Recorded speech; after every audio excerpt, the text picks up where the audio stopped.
they might be, and how do we look for them?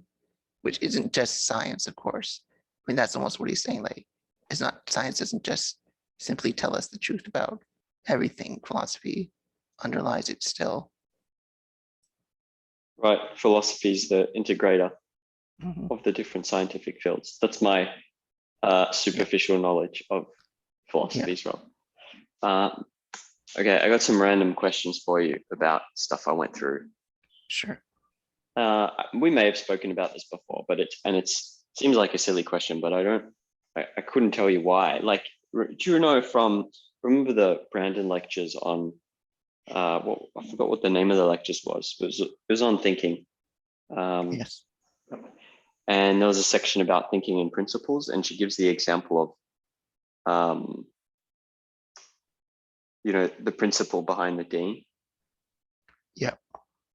How do you know that every behavior can be explained by some wider or broader principle? Why does there have to be, or am I asking the question in a bad way? Like, why does there have to be a principle explaining every action? I think that idea goes back to the idea that philosophy guides our behaviors and actions. And if you agree with that premise, then it would follow that every person would have some kind of underlying premise that guides their behavior. Well, I think the way that's worded makes it confusing, because when you say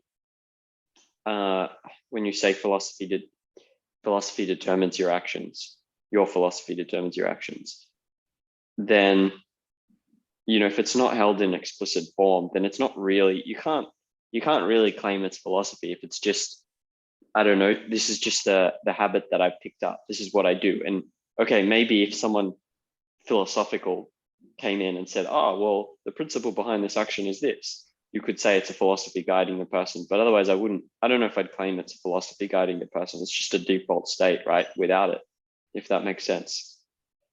Yeah. Because I've noticed it's used in those two different ways. So one is like, the claim is that everyone needs a philosophy. But when it's saying someone is guided by philosophy, it just means it's not even that they've thought through a generalization. It's more just like a habit that's been picked up. And you could maybe, my understanding is you could explain it by a principle, but it doesn't, it's kind of like, it's completely different from, say, someone who has a philosophy and is consciously defined it. Like, there are two, to me, they're not even on the same, so subconscious versus just conscious definition of a philosophy are completely different things. I see what you mean. Maybe I should hesitate to say that the philosophy necessarily undergirds your behavior as much as there is some sort of integrating behavior within human thought that makes us act in a general way. That's how we can identify somebody's way they act as if they had an explicit principle, like we've discussed before, that from our perspective of our knowledge, that we can integrate their behavior into what we would describe as what would be a principle if they acknowledged or integrated their own behaviors. But I think the underlying idea is that whatever type of ideas, whether they're taken in by like a default state, or whether they're taken in by, say, partially explicit stuff, it's a matter of what integrates their behavior into some general habit or way of acting. Because you could even observe that even animals have maybe a tendency to act in a particular type of way, regardless of however they got to that integration. Just humans just take it to another level, that even to the extent that something is subconsciously integrated, at least, or in some way integrated in a way that it creates certain patterns of action. Right. That's how I would describe it. Okay. Because if we're saying every action or behavior has a principle, then we're simply saying that this is a repetition of some action that has happened before, although it's essentially the same, but it could be different in insignificant features. Is that? Yeah. So like someone walking, for example, or an animal walking, or like that's I don't know, the principle might be motion. Is that the idea? That sounds about right, but I would just emphasize that with human action, it could be longer term sort of action. Like, yeah, with a bird, it might just be like their only principle, like quote unquote principle, is just like reaching food. Like they can't think beyond that level of, I need to get food or need to build a nest. And if on a human state, could be their goals could be integrated in a way like, oh, could be as simple as I need food, could be as complex as I need to start a new business that makes use of $1 million or something like that. I don't know. Very big different context, but something is in either case is underlying their method of acting, and we can recognize consistencies in behaviors. That's the sort of observation we have among all animals, even among people, among animals. This is I don't know, this question, it's sort of like when I asked, why does everything have to have a fundamental? And I just feel like, I don't know if it's because I'm floating, I just feel unclear on it, but I get what you're saying. I just don't, I don't know, it's strange. I don't feel clear on that. Let's see if there's anything else in. I think that'd be a matter of discussing more concrete examples. Maybe, I think that so would be too. the key here. And let me just check what this one was about.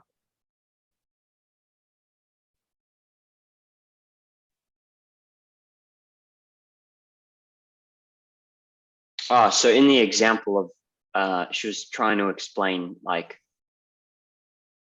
so take an ordinary person, put him in the situation with this dean who likes, is opposed to, say, modern architecture, and a person not thinking in principles might say something like, he's a Stuffield conservative, or what else? People have cheap, what is it? Men are no good, or people have cheap tastes. That was an example of for Dominique. And so they'll either feel an emotion of distaste and let it go at that, or explain the event to themselves by means of whatever vaguely relevant bro might happen to pop into their head. Sort of like when if you speak to someone and they describe someone else's action of, like, they try and explain something that doesn't make sense and just say, oh, the person's an idiot. Yeah, I think that's what she's saying. But then what is, if we try and label it, what are they doing? Is this called a hasty generalization, or is that how do I label, what do I call this? When someone does this, when you reach some generalization, but it's like what she's describing.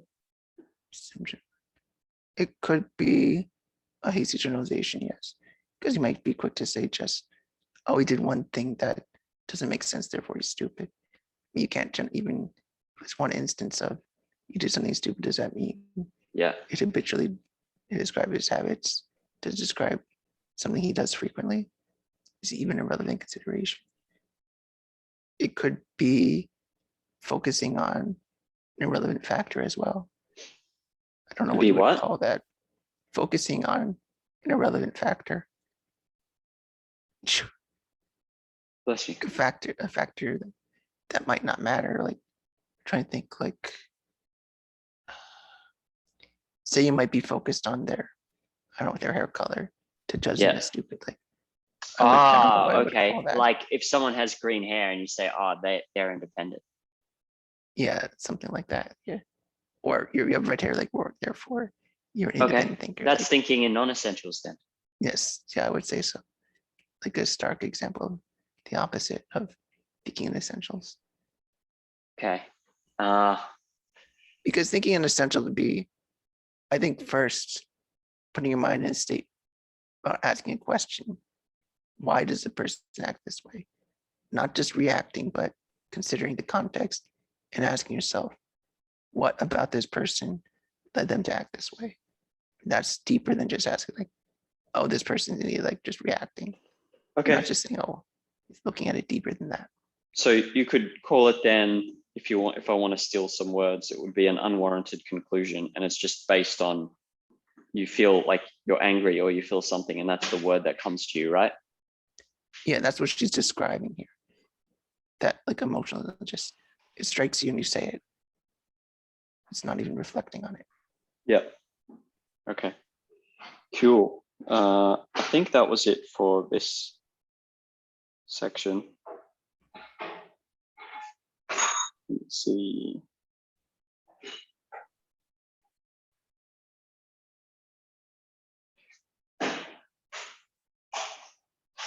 Yeah.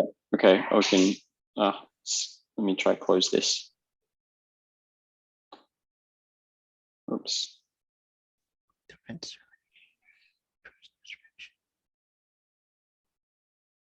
All right. I just want to review this as well. This was my refined purpose, and I was reviewing it.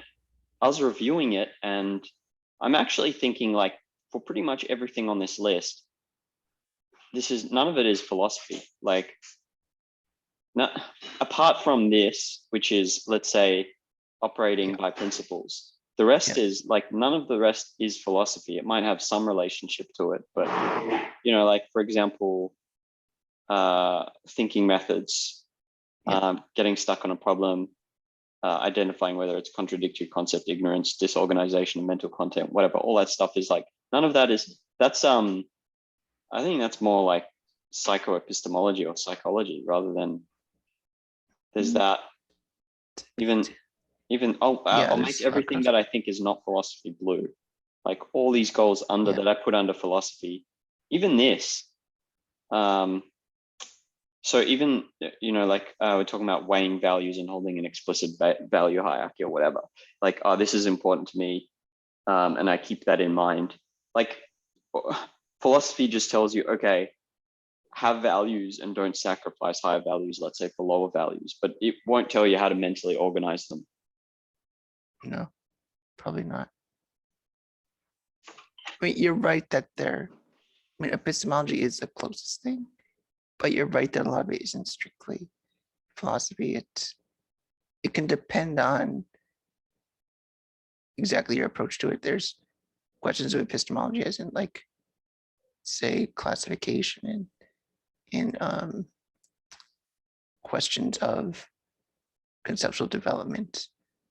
But if you agree with like some general principles or as a general theory about how they are formed, then it would just become more of psychology, is where really the connection between using your philosophical knowledge in a psychological context.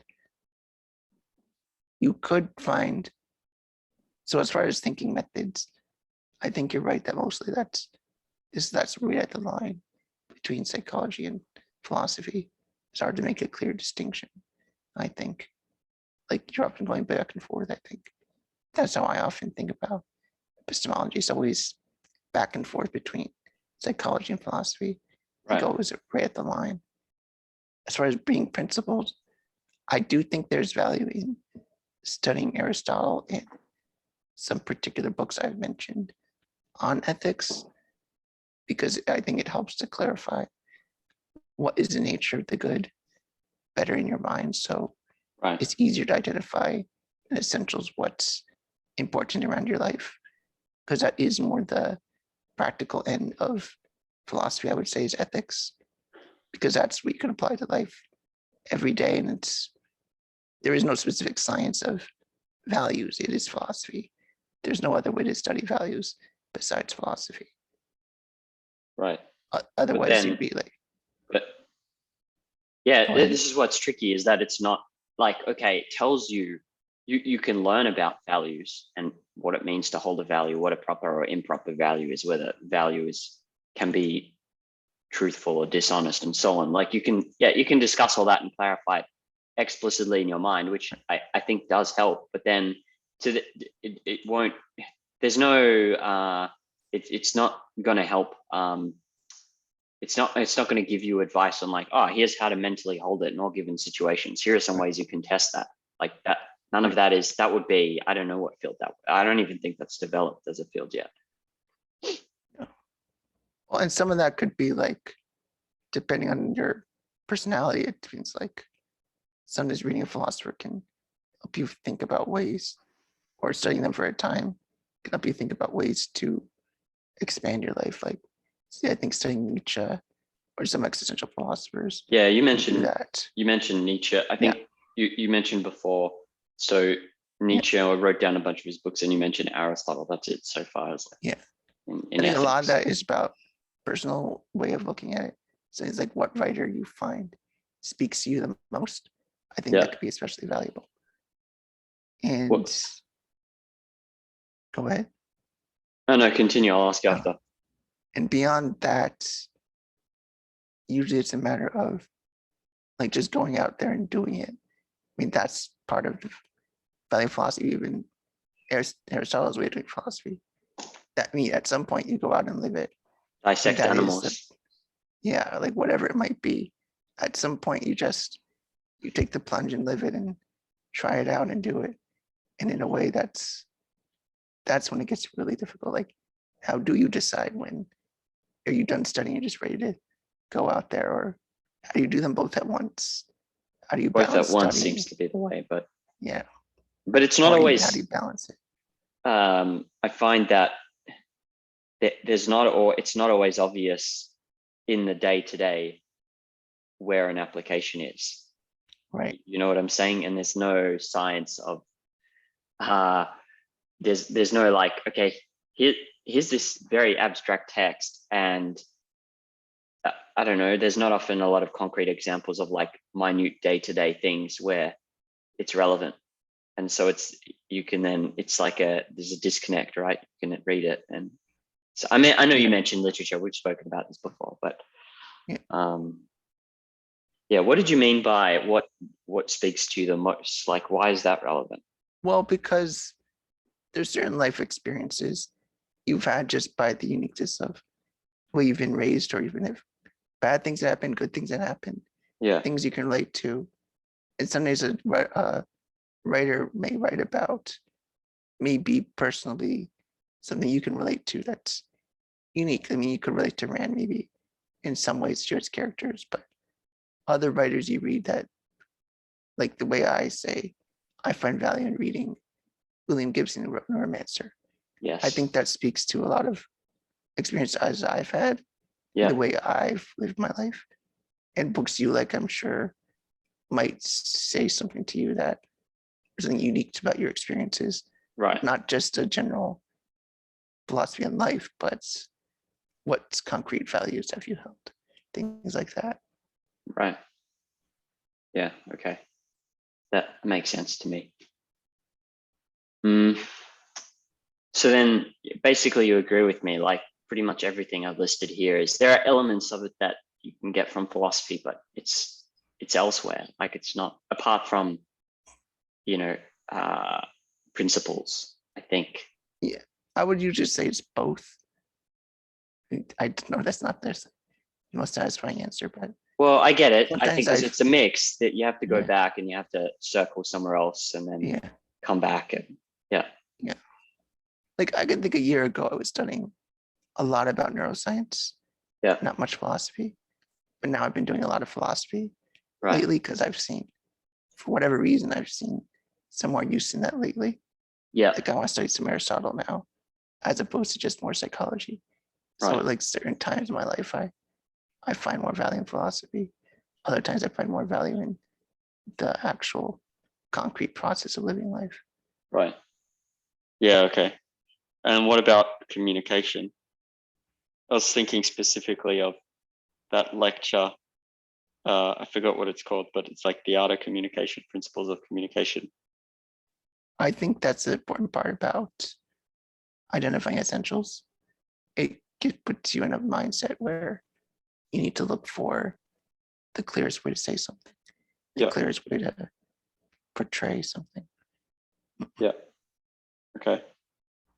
Yeah, I might need to there's a couple of things I still want to go through, obviously, and there's a lot to read, but to mix it up with other fields, because it's definitely like I feel like I'm being fed answers to questions I don't have, basically, and then it's in one ear out the other. Yeah. So I mean, we would need to find a more maybe concrete thing you want to start applying these things to, or what in your mind is some values that are particularly important that you want to be pursuing. Artist, I guess you'd say. Oh, I'm going to work on that. I just haven't had I've been moving around a lot, so I haven't had the time to sit down. But that's just confirmation that it's not like those specific goals I mentioned are not. I'm going to find part of them in philosophy, but a small part, and not there's a lot that'll be outside of it. Yeah, I think so. I think that's how life usually is. Yeah. Let's see. Oh, maybe we can skim a little bit through Poetics. I'm not going to read the rest of it because I don't really think it's that relevant to me. But I just want to see what you think about a couple of these things. Sure. So it's interesting. He says, following the order of nature, let us begin with the principles which come first. This is interesting. What is your take on him following the order of nature? I don't have the context for any of that, so I'm not sure what. Based on that, it just sounds like he's saying, think first about the world in front of you, I guess. Like, don't think about just in your head, but look at the world outside and derive ideas from there. Okay, that's what he calls the order of nature. That's right. That's how I'm interpreting the translation, because you always have to remember it's translated, and there's always disagreement how to exactly translate. So we're not being too picky on the word choice. Got it. Okay, I understand. When he talks about habit, is that the equivalent for him of the subconscious?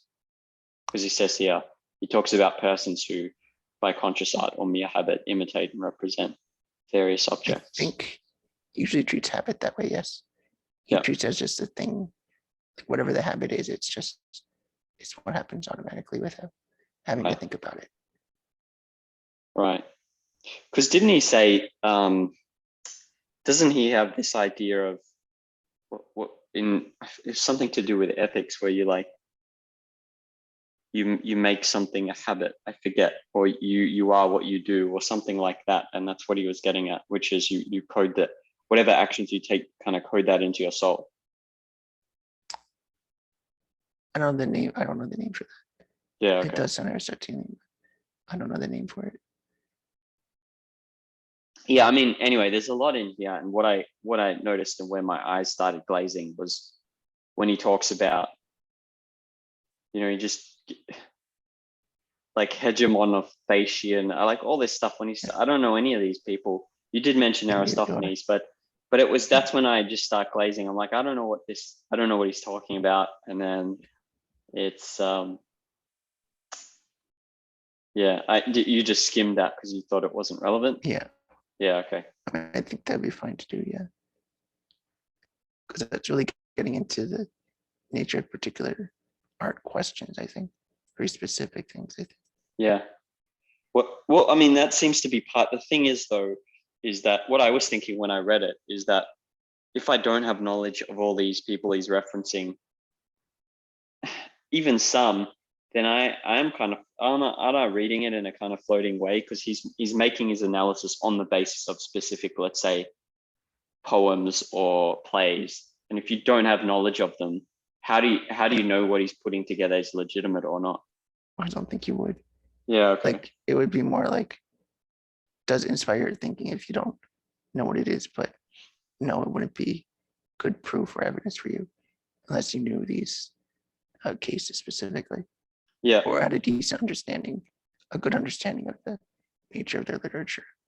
So I guess it's just a question of, is it worth it to study all that literature just so you can read Aristotle? I don't know. Yeah, I would say you would skip a lot of it. Yeah. Poetics and just look at it. For me, I think the answer is no, but for someone else, it might be yes. Right now, it's no. Yeah, it's probably a no. it can be dense if it doesn't have any personal relevance. Right. Well, it's hard to know if something has personal relevance if you can't understand it. Yeah, but it's long enough, I think, that you can find passages that make more sense than others. Like when he talks about plot, it's not as bad compared to earlier on, I think, because plot's something we're generally familiar with as it is, because it's not so foreign anymore. I mean, there's other things like poetry that or tragedy that we might not really make use of anymore. Right. Examples, but plot pretty much sticks the same. Yeah. So you can understand that because you could probably think of your own examples if his didn't quite make sense. Yes. Yeah. You're right. I don't know. I can't remember if it was covered in here, but I only got through book 1 and I kind of read through it quickly. Is books easier? Okay. Here we go. Yeah. Part 8 and plot. Yeah. Oh yeah. But what he seemed to be saying in this section now, I remember, is that so art can create a plot, like a unity of actions, but in daily life, he's saying that man, like a man's life can't be reduced to a unity of actions, or well, he's saying you can't make many. What does he say? There are many actions of one man, out of which we cannot make one action. So you can't, like, if you look at an actual person in daily life, you can't make a unity. That was my understanding, out of their action. But in art, you just focus on one aspect of that and you do make a unity of all their actions, right? Did I get that right? Yeah, that sounds right, because abstractly, like, you can unify that into this conception of like an ideal, as Rand would put it, or whatever essential thing. I mean, in a way, it's like we were saying, is there an essential to an individual in a concrete sense? No, because you just have hundreds of actions, and are they literally unified? Not necessarily, but abstractly we can unify into something about the most essential things or the most relevant things about their actions, that certain actions matter more. Like in a plot, you're not saying like, well, how many footsteps do they take? What do they eat for breakfast? When do they use the bathroom? Like things like that are like irrelevant. You can't just make a perfect platonic person that has all those things perceived as one. You take something out of them. You take something and focus on it. Okay. Yeah. Like, so the example that you gave, or did he give it? Let's see. No, he didn't give it, but like the example of going to the bathroom, let's say, that's not in a book, well, depending on the book, but that's not going to be in a plot because every man goes to the bathroom, right? That's the idea. Like, so you're just abstracting away those things that make this person very different. And that's what you do in the case when you're essentializing too, right? Yeah, I'd say that's like what you're doing, essentialized. It's not that in reality, it's literally, they are this one thing, but abstractly we focus our mind on these certain actions and attributes. Right. Because everyone, like you look at all the things the person is doing, and then you, those things that every other person is doing, you forget. Like that person is, the things that person does that every other person is doing, you omit, basically, right? Like eating, going to the bathroom, maybe exercise, all those things you just omit because it doesn't make this person unique when you're looking at it from an abstract perspective. So that's what he's talking about too. Yeah, and that's, in this passage, it seems that's the sort of topic he's discussing. Okay, cool. Yeah, I might come back to this another time, but it's too, it's a difficult read, and I'm not sure it's going to give me value. Yeah, but at least right there, we found a connection with another area of thought we just had. Essentializing. Yes. Yeah. It's kind of that process. That is essentialized, even what we just did with Trown, looking at something relating to another topic, seeing how they relate, seeing how they unite, seeing the different considerations. Yeah. Did he speak on the benefits of of art? I don't recall. Okay. I don't recall. And what did you think of him saying that art is a form of imitation and we are imitative beings? What is it? What is that about? I kind of agree, kind of don't like. I like it in the sense that we don't start from an absolute unaffected by the world around us. Like, right. We see art around us, we see the world and we imitate something about it. And I think Rand identified something about that as well, but I think Aristotle was more about the social value of it, I think. As far as I could tell, that trying to say social value in the sense that maybe I don't want to phrase it that way, but used to be art about as thinking about the ideal Greek life or something like that. It did seem to be in line with like what should we think about? What should we think about? No, I don't want to say too much. Okay. I feel like I'm talking out of my That's league. right. Yeah. Okay. All right. That's fine. I didn't fully get it, so that's why I asked. Okay. This is now jumping to Ito. Yeah. What she's saying, I bolded this relevant part. It is by means of axiomatic concepts that man grasps and holds this continuity, bringing it into his conscious awareness and knowledge. So the continuity is of his existence. And then it says introspectively continuity of consciousness. What? I don't quite get that. Like, what? Why do I need axiomatic concepts to like? It's not like maybe I didn't get this passage, but it's not like I walk around. No, it's not like I read about the axioms. I'm like, okay, existence exists. A thing is itself. A is A. Now I see that my consciousness has continuity. That's how I'm interpreting this, but that doesn't make sense. Continuity. I mean, just read the whole passage. Okay.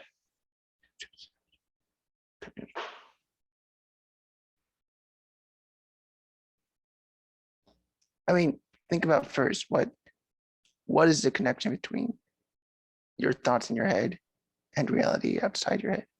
Like, are they connected or are they just could you repeat things? that? What was the connection between your consciousness, the world inside your head versus the world outside your head? Is there any connection? I mean, that's the sort of thing she's starting out with. Like, are they separate domains of thought? I mean, are they separate worlds? You can think of it that way to start. Or how would you know that they are just, are they unified or are they distinct? How do you know if they're unified or distinct? Yeah. Like, is there a continuity between the two? Or are they entirely like, is there one world of okay, forms? I see what you're saying. So is there a relationship between the two? Is that sort of? Yes. Like, that's what I'm trying to point out. Or are these two different worlds in parallel doing completely different things? Is that sort of what? Yes, that's what I'm trying to say. Are they continuous as in they're part of each other's world? Okay. Or are they distinct things that have no particular connection? It may be a Kantian thing too. You got the noumenal world and the phenomenal world, and there's a hard line between the two. They're not continuous with each other, I think, is how he tends to view at least perception in the world outside. Yeah. Is this though, what I find really tricky, and I'm starting to get clear on it, but like this distinction between everyone has a philosophy, but then it's either consciously defined or it's an accumulation of, we can call it an accumulated junk heap. And so there's this distinction. And then here, when she's talking about axiomatic concepts, it's that the same distinction is relevant, because I didn't think, I don't really know what the consequences are of not consciously holding an axiomatic concept. Like, it seems to be more relevant to more advanced scientific disciplines or research where you need to, I don't know, double check all these claims. But in day to day, it's very hard for me to see. My only response is, yeah, that's obvious. And I'm pretty sure everyone else would just respond the same way. Like, of course, it's just obvious. Like when you talk about axioms. Yes. Yeah, it should be obvious. So Yeah. how do you explain that? I mean, I think it's simply saying that.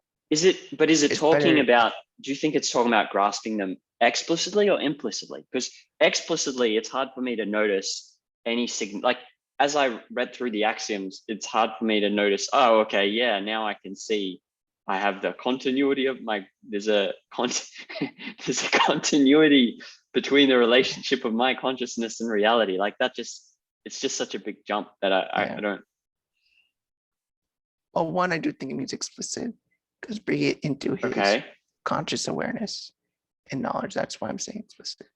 Okay. And I think it's not necessarily complex, of course, but it could be explicit in the sense that once you do that in your hierarchy of concepts, among your relationship of concepts, that they could be integrated in that fashion, that they get integrated within your set of knowledge that is continuous between mind and the physical world, like that they are continuous. Concepts are structured. Okay, you're all right. I think I get it. You're making a jump and saying, and I like it. I think I get it. So you're saying that if you consistently hold these in mind, but this is also going beyond this, but if you consistently hold, let's say, axioms in mind when you're learning something new, for example, and that might keep you from taking over some concept, a word, a thought, some kind of slogan that is disconnected. It's not rooted in reality. It's just some abstraction that someone's come up with. It sounds good. And so you're saying that if you have explicit axioms, that the continuity that's being spoken about in this passage is that continuity between consciousness and reality. And in this case, consciousness is like whatever thought or word or concept I take over that's disconnected from reality. Is that the right interpretation of what you're saying? I think so, but I'll try to clarify. So whenever you form a concept, if you're doing it rationally and carefully, as we've talked about before, like organize it correctly, you're placing it within a relationship among other concepts that you identify as genus and differentiate, and you connect them that way. And if they're valid, you should be able to connect them to reality, and which Peacock describes as reduction, which would with lots of examples. Yes. And so you can connect, say, one concept that way, then you connect another concept that way, you connect them both to existence ultimately. Yeah. But then you could keep, once you created those, like a valid connection there, then anything you connect to those concepts could be similarly validated. So then everything you build on top of those valid connections, they will likewise be valid if you can connect them to those concepts. And ultimately, then everything could be connected when you're forming concepts to the axiomatic level, those axiomatic concepts, that everything could reduce to identity and consciousness and existence. Does that make sense? Sort of. I'm just trying to tie it back to this original passage, because the continuity of consciousness and the continuity of existence. Yeah. And once you make that connection, that continuity could have long range thinking. But the important point is, I think, that the idea would be that you could connect all concepts to these axioms, because it makes sure that those concepts you hold are fully integrated within reality, that you're not taking for granted the world as it is, or taking for granted your conscious world, that they're part of the same world. I'm gonna have to come back to this one. It's Yes. It's hard. I can get some of this in the abstract, but it's quite hard for me to then, I've gone through it once and I've asked you tons of questions, but it's quite hard for me to, it gets lost pretty easily, like I've read it, I'm like, I get it. And then a week later, I'm like, what was it I read again? I'm getting some ideas about how to explain thinking principles better in your questions. Help me realize what questions I should be answering for people in that course I want to develop. So on psychoepistemology. Better questions, How do you ask these essential questions? And I think continuity of the axioms, I think that's an important concept, but it's be tricky to explain. I see how it's tricky, but I think you're starting to get it. Some of it, yeah. So this is relevant again. So again, talking about axiomatic concepts, identify explicitly what is merely implicit in the consciousness of an infant or an animal.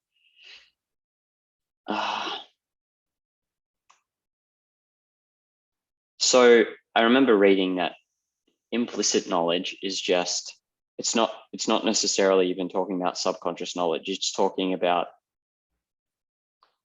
maybe it is, but I remember the definition of implicit being the material is available for integration. It's in front of you in any given moment of awareness, and you can integrate that into a concept, but it's there, but it doesn't have to be integrated. That's my understanding of implicit. Pretty much that they're acting in a way as if they held the knowledge, but it's not integrated or not complete for whatever reason. Right. But to some extent, so what happens is that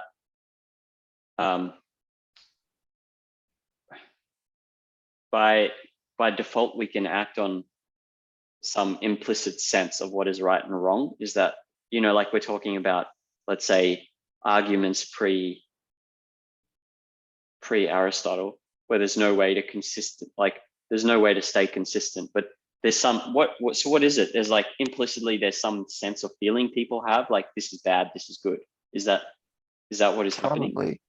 I mean, even with axioms, let's say, it's not like, take anyone, they're not gonna, for most people, they're not gonna like jump off a roof or something because they don't know what the axiom is explicitly. Yeah, I'm sure that, somebody said, like, you said, oh, there's a gnome on my lawn, or he's dancing. It's like, and somebody says, like, no, it's not. And you say, yes, there isn't. They'll say, it's not there. I don't see it. Doesn't mean that they understand. Then you say, well, it's an invisible gnome. You say, well, no, I can't. My senses aren't really deceiving me. It's something else is happening here. And you say almost implicitly that the implicit thing is that the senses are reliable, and if you don't see something, there's no reason to say it's real. And that you could say implicitly you're making an argument about the reliability of the senses, but you might not even realize it.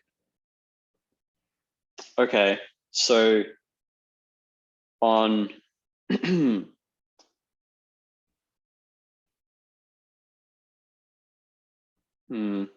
guess on the perceptual level, where you're like, if I get a cut and it hurts, I'm not gonna, I can build up some knowledge and know, like, okay, this is bad for me, or this is good for me. But where all this is relevant is really when you're thinking long range, or when you're thinking about things beyond just, I don't know, food or drink. Yeah. And you're thinking about justice, or what else is a good example of long range? Justice or values or anything else. Like, should I steal this because I might get away with it, or should I not steal it because I want to follow this principle? Like anything to do with that kind of abstract thinking, that's where this is relevant, right? Yeah. Okay. That's where the explicit becomes relevant. Got it. Another example of implicit would be like two kids start fighting over who gets the piece of candy. They start fighting, and I mean something implicit about their view of fairness, like, or maybe a better example, say an adult comes over and gives a kid candy, but doesn't give the other kid candy. You might react angry, like, that's not fair, I should get it too.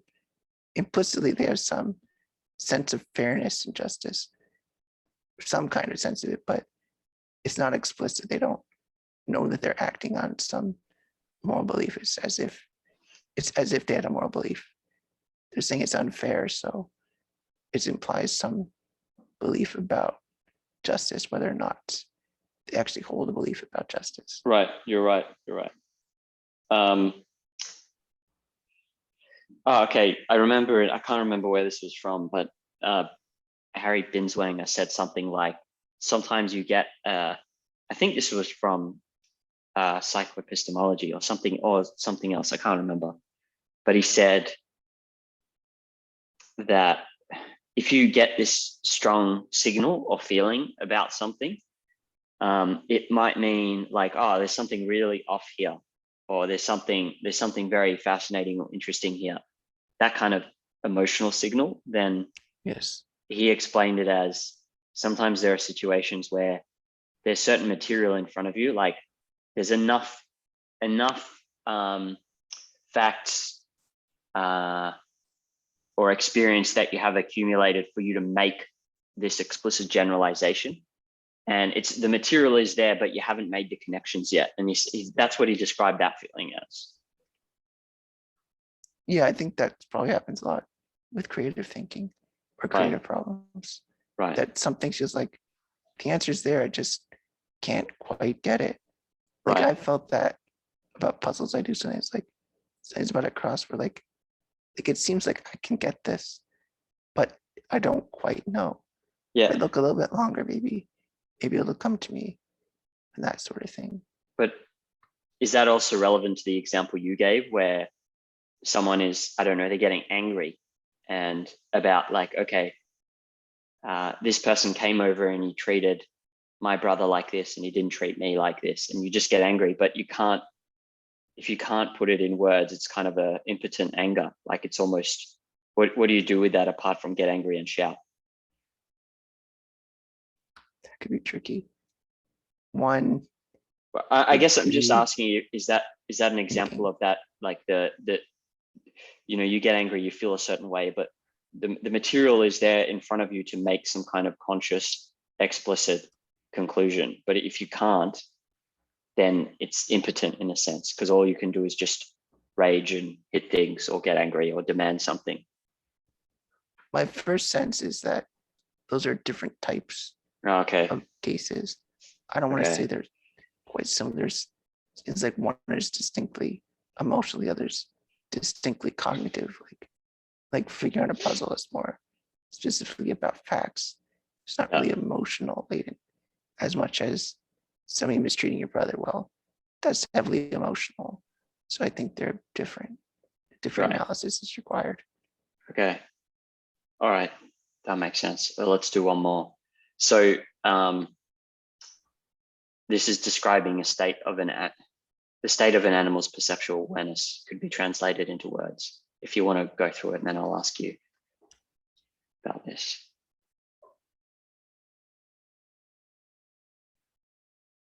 Yeah. Okay. What about it? Yeah. So firstly, I found this, let's see. Okay, this now food, this now master, what a man's consciousness does with the same material by means of axiomatic concepts. So this is again that example of which I didn't get, the continuity, and like she's saying that somehow this disconnected succession of random moments, what differentiates that from continuity is axiomatic concepts. That seems pretty advanced to me. Like how is, and you can think of even other examples that are not animal examples. Like let's say someone gets Alzheimer's, or if you read Flowers for Algernon, the character in there called Gordon, who has like 68 IQ, and then you see him transform into 180 IQ and then go back. or Funer's The Memorials, which you made me recommended I read. Like, so those are human examples of like successions of random moments, right? Yeah. But they're like syncopated, like there's a moment, the next moment they're unintegrated, they're just each is discrete. Right. You can't, it would not be continuous because it's like a series of snapshots rather than a stream. And with an axiomatic concept, you have identities such that it lasts over time. It's not a series of identities. It's not like an apple is an apple. Like there's only apple 1, apple 2, apple 3, forever and ever.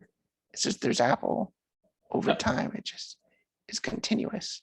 But that's what reality is continuous. That's what I don't get is like, why is I just thought, okay, well, this is memory and concepts, let's say, but then why is the claim that the axiomatic concepts are what allow someone to have that continuity of like, okay, a table exists, a tree exists, a man exists, I am conscious.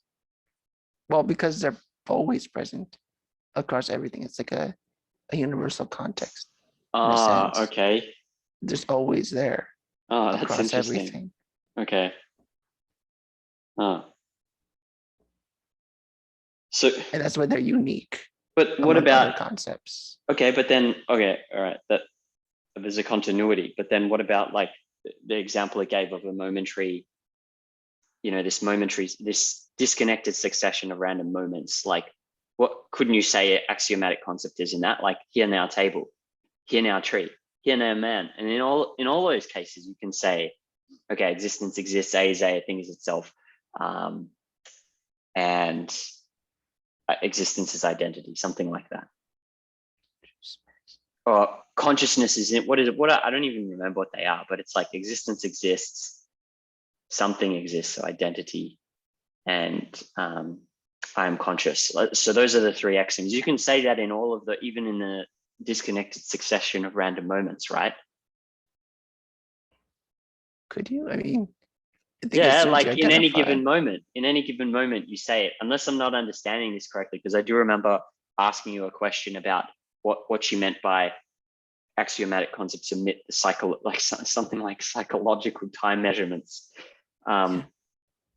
which I still don't get. So, but I think that's related, right? Because she's talking about omitting psychological time measurements. But because a perception itself could be that way. Because a perception could be that momentary feeling. That perception is momentary, that it might seem like things are like Heraclitus, like at every moment, everything seems to change. That each moment is something else. Like each moment is a new snapshot of reality, which in literal perceptual terms, that could be true. Like if like a tree drops a leaf, oh no, it changed, it's never the same. It changed, it's never the same. And keep saying that for everything. But a concept in general, like a tree, is like, well, it maintains an identity over time. Then you could go even more abstract to say, well, there's existence. It's constant throughout. Its identity is constant. It's continuous throughout, without any particular time. In a way, it's gone abstract. So it's not on the perceptual level anymore. It's not like Hume saying, well, the sun, we see the sunrise every day, but it doesn't mean we know it will. Yeah. He's saying almost on the perceptual level, well, you see it rise.